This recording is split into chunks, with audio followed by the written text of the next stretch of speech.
we're making rapini today, also known as broccoli rabe. It's different than broccolini. It looks like broccolini, but it's bitter and it's fresh and it's an interesting vegetable. It's different than the vegetables you normally eat. I love it. I want to start with how to pick rapini from the store. I got rapini A and rapini B. And if you're in the store, you would want to pick rapini A. It's a really nice bright green color. Rapini B is sort of yellowish. Rapini A also has really nice kind of clean stems. They're still bright green, whereas rapini B, when it's split like that, it generally means it's been sitting around too long. The third reason you wouldn't want to pick this guy is the most obvious, is it's got flowers that are starting to bloom on it. For all these reasons, we'll pick rapini A. We're just gonna even up the ends of the rapini and cut off the tips. I was gonna make a moil joke, but I won't. Blanching is a really neat thing to do with vegetables because it gets them nice and bright green and beautiful so that when you cook them, say in a frying pan later, they don't start turning kind of this pale yellow-green color. In vegetables like this, oftentimes you'll get the florets and the stem cooked very differently, so this helps sort of even out the cooking as well. To blanch vegetables, you just basically want to get a big pot of boiling salt water. Put in a heaping tablespoon in a stock pot, and you're going to want to do that for about 2 minutes. Be careful though, because you don't want to burn your hands and the steam is hot. Blanching vegetables is also nice because after you blanch them, you can freeze them and keep them for a longer time since it deactivates the enzymes that are working on them and stuff like that. And then you just pull them out of the freezer or even the fridge. You can blanch them ahead of time the night beforehand if you just have boiling water that's sitting around. Because you know, we all just boil water in our spare time and watch it as a pastime. How often do you do that? Only on Tuesdays after the paint dries. When they're done, we're gonna wanna stop them from cooking as soon as they come out of there. We do that by shocking them. Sort of like when you see a bunch of old men in a hot tub drinking vodka and then they jump out and roll around in the snow. Oh, that is beautiful. Look how bright green that got. The goal here is not to soak the rapini. We're just shocking it to stop it from cooking. And we want to get the moisture out of it. And we talked about this with the beanatoes. If you have a very wet vegetable, it just steams in the pan. So let's squeeze out the rapini juices. Rapini martini? If anything is an LA cocktail, it would be a rapini martini. I can't believe that you asked me to do this and that I'm actually going to do it. L'chaim. Gross. Rapini juice, not delicious. We're going to chop it into bits. So here we go. I do about 1 inch long.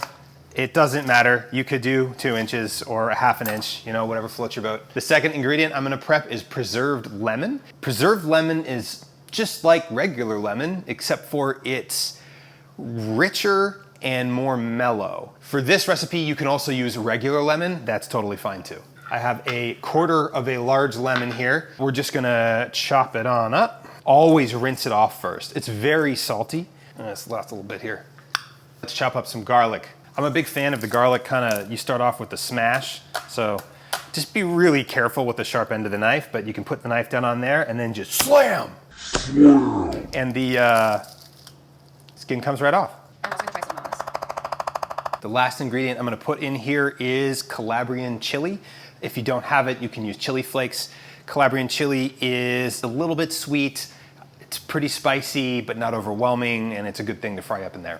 I like to use this trick right here. I just don't like getting the chili oil on my hands, and I'm putting them in the same bowl as the lemons because I'm gonna add them to the pot at the same time, so it doesn't matter. Moved all my ingredients over to the stove, and I just turned it on to about medium heat. Let's put about 2 tablespoons of oil in the pan and get it up to temperature.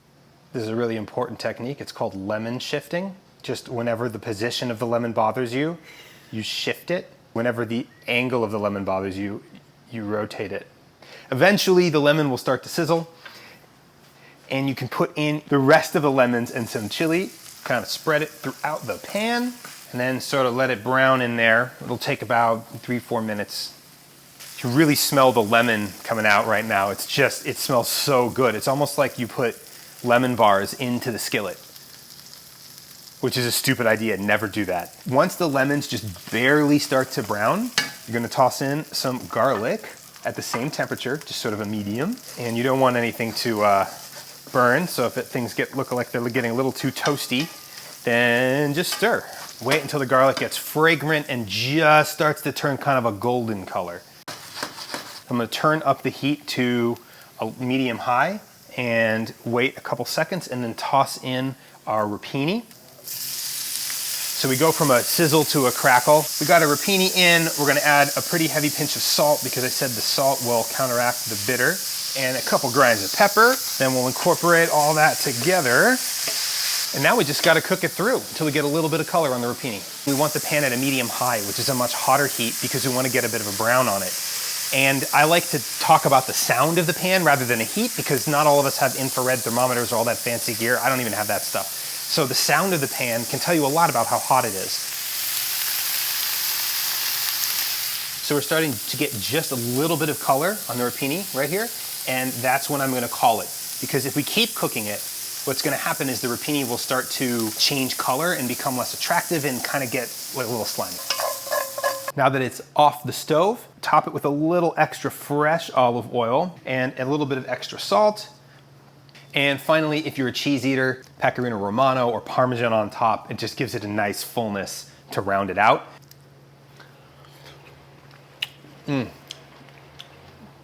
It's so good. The Parmesan just melts right into the rapini.